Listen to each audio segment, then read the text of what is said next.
todos y bienvenidos.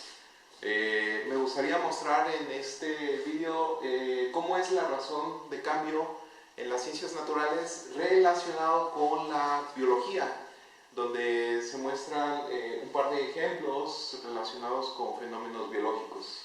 Primero, en la biología nosotros podemos tener alguna función que denote cierto número de individuos. Los números de individuos pueden ser plantas, pueden ser microbios, pueden ser animales, pueden ser personas, ¿sí? Y entonces delta n es simplemente el cambio de tamaño de la población desde un tiempo inicial hasta un tiempo final. Entonces delta n va a ser igual a f de t2 menos f de t1.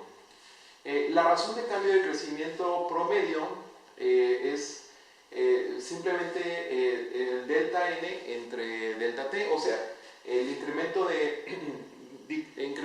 o decremento de individuos entre el incremento de tiempo, ¿de acuerdo? Entonces, esta es una razón de cambio promedio y como estamos viendo en esta serie de videos, hay una razón de cambio instantánea o puntual en un tiempo específico, ¿de acuerdo? Entonces, la razón de cambio puntual la podemos ver como el límite cuando el incremento de tiempo tiende a cero de el incremento de individuos dividido entre el incremento de tiempo, ¿de acuerdo? Entonces, esto es lo mismo que un límite cuando T2 tiende a T1 de f de T2 menos f de T1 dividido entre T2 y T1. Esto es la derivada de t, ¿de acuerdo? Evaluada en el punto t1. Entonces, esto nos va a servir para evaluar cuál es la razón de crecimiento en promedio y la razón de crecimiento específica para un tiempo específico, ¿de acuerdo? Entonces, para el primer ejemplo, basta con meternos a Google, checar los casos detectados de coronavirus COVID-19 y lo que vamos a hacer en México, ¿de acuerdo? Esto es en México. Los datos que a mí me arrojó Google fue que en el 1 de marzo teníamos únicamente 4 enfermos de coronavirus, mientras que al día de hoy, 9 de mayo, tenemos, de 4 personas detectadas, reactivas. Y el 9 de mayo la colección de personas reactivas es de 33.460. Tomemos en cuenta de que estas personas pues ya no simplemente fueron reactivas y ya no pueden presentar debido a que la duración de la semana es aproximadamente, la duración de la enfermedad es de una semana.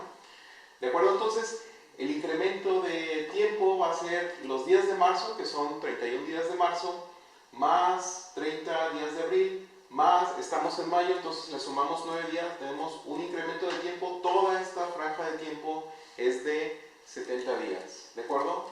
Y el incremento del número de personas es bastante grande porque de las 33.460 le sumamos los 4 individuos iniciales y tenemos un incremento de población incremento de casos detectados de 33.456 casos, ¿de acuerdo?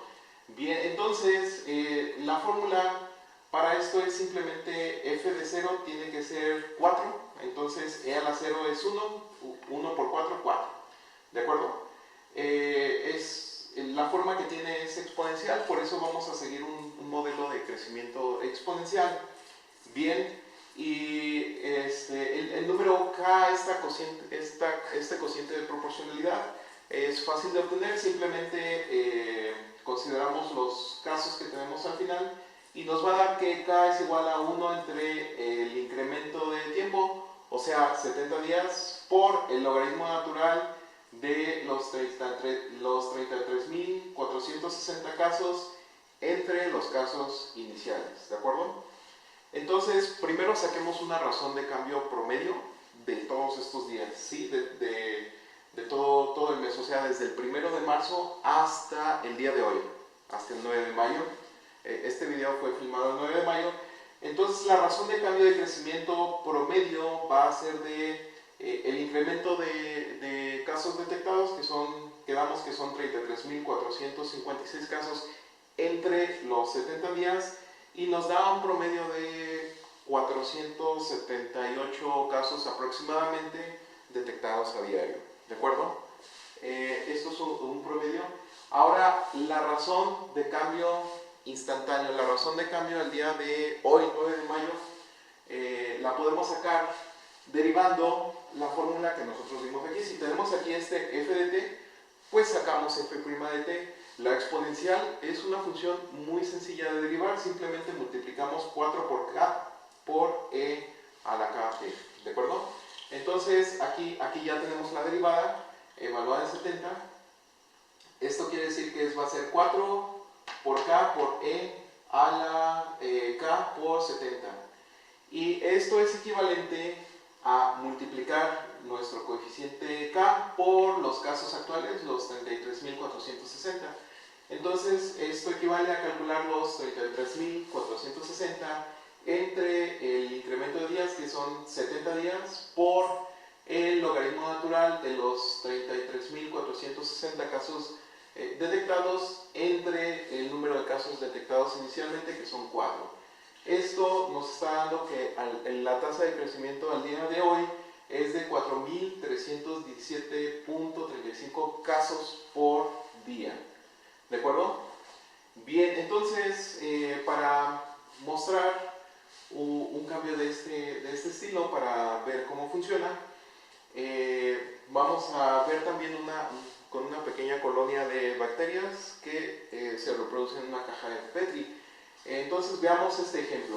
Se toman muestras de una colonia de bacterias y se determina que cada hora se duplica la población de bacterias. Si la población inicial es un número n0 y el tiempo t se mide en horas, entonces lo que vamos a tener es que si la población inicial es cierto número de bacterias que nosotros colocamos en nuestra cajita de Petri, en una hora vamos a tener 2 veces la población inicial, en 2 horas vamos a tener 2 veces lo que teníamos la hora pasada, o sea, 4 veces. En 3 horas vamos a tener 2 veces lo que teníamos la hora pasada, 2 por 4 van a ser 8 veces la población inicial. Y así vamos a seguir, pero vemos aquí un patrón. F de t es igual a 2 a la t por la población inicial, ¿de acuerdo? Aquí podemos ver que cuando la población inicial es 0, entonces 2 a la 0 da 1, tenemos únicamente la población inicial por 1. En una hora vamos a tener 2 a la 1, en 2 horas 2 al cuadrado, que nos da 4, en 3 horas 2 al cubo, que nos da el 8, y así sucesivamente. Bien, entonces vamos primero sacando el crecimiento promedio.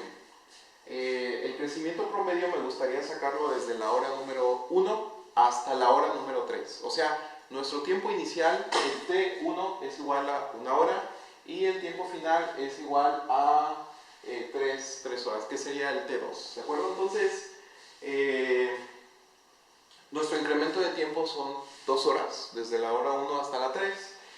Y lo que tenemos es que necesitamos evaluar la función en f de 3 menos f de 1. Nosotros ya conocemos f de 3, que es 8 veces la población inicial, menos f de 1, que es 2 veces la población inicial.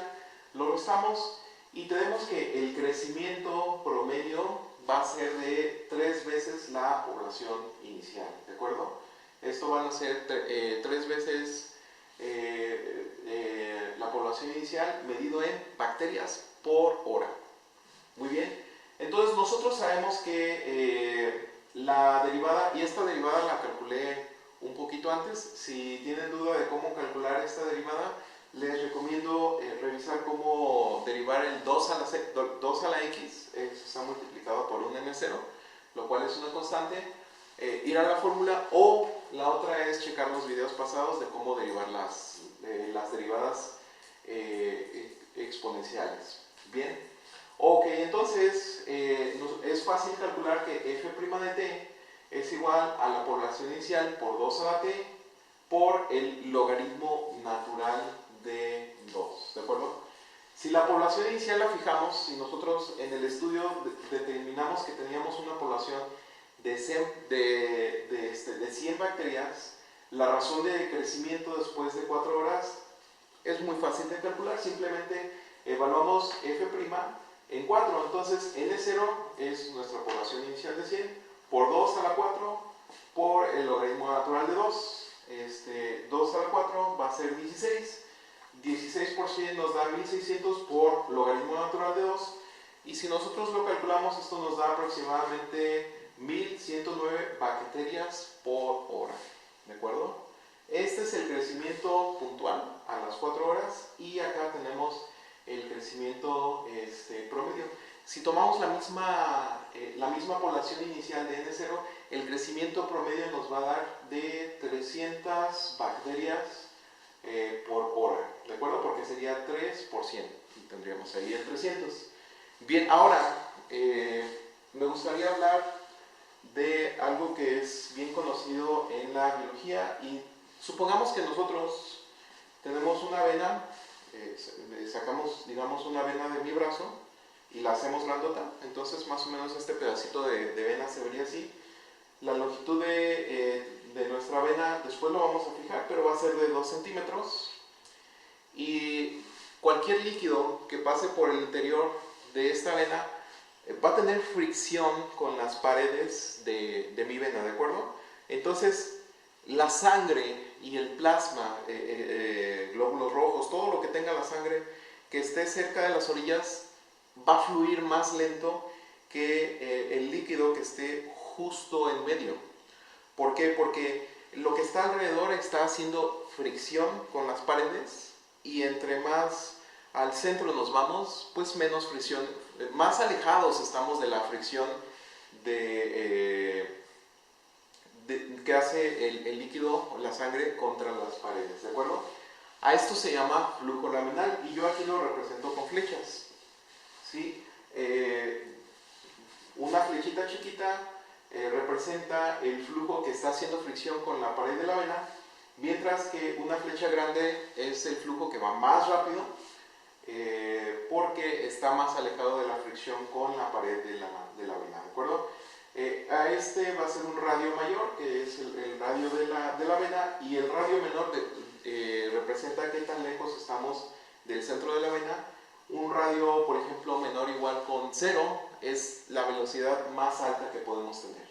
Bien, entonces la fórmula para el flujo laminal está dada por la velocidad va a ser igual a P, que es la diferencia de presión que hay entre la entrada y la salida de la vena, dividida entre 4 veces la viscosidad de la sangre por la longitud de la vena. Esto va a estar multiplicado por el radio total de la vena, el radio grandote, menos elevado al cuadrado, menos el radio chiquito, o sea, qué tan lejos estamos del centro de la vena, también elevado al cuadrado. ¿De acuerdo? Entonces, nosotros podemos sacar una razón de cambio promedio de velocidad, o sea, en el corte transversal de la vena podemos ver en promedio cuánto lleva la sangre de velocidad. Entonces, la razón de cambio promedio es simplemente el incremento de la velocidad entre el incremento de radio, ¿de acuerdo? Entonces, esto sería la velocidad evaluada en un radio 2, un radio grande, menos la velocidad evaluada en un radio pequeñito, un radio chico. Esto dividido entre el incremento del radio. Si nosotros sacamos el límite cuando este incremento de radio tiende a 0, nosotros sacamos el gradiente de velocidad, que es el cambio puntual de velocidad que tiene la sangre conforme nos vamos alejando de las paredes de la vena, ¿de acuerdo? Entonces, si la viscosidad de la sangre la tomamos como 0.027, el radio de la vena va a ser de 0.08 centímetros, la longitud de la vena es de 2 centímetros, y la presión usual del corazón en una sistólica sería, por ejemplo, de 4000 dinas sobre centímetro cúbico. Entonces, la velocidad puntual en 0.02 centímetros, que es el radio que nos interesa, va a ser igual a menos 4000. Nosotros ya sacamos aquí la derivada. Ah, por cierto, sacar la derivada aquí es muy sencillo porque nada más necesitamos sacar este coeficiente multiplicado por la derivada de menos R2. La derivada de menos R2 va a ser menos 2R. Entonces multiplicamos este coeficiente por menos 2, pero el menos 2, de hecho el 2, se va con el 4 y simplemente nos va a quedar aquí un 2. Por eso nos queda menos P entre 2 veces N y R. ¿De acuerdo? Bien, entonces aquí lo que vamos a tener es que la velocidad evaluada en 0.002 va a ser igual a menos 4000 por 0.002 entre 2 veces 0.027 por 2, ¿de acuerdo? Aquí vamos a tener el 2. Bien, entonces, ¿qué es la 2? Es la longitud. Y esto va a ser aproximadamente menos una velocidad de menos 74 centímetros sobre segundo por centímetro. Bien, y así podemos calcular la velocidad puntual en este radio específico en la vena. Muy bien, si queda cualquier duda, por favor, déjala en los comentarios y nosotros nos vemos en la próxima derivada. Hasta luego.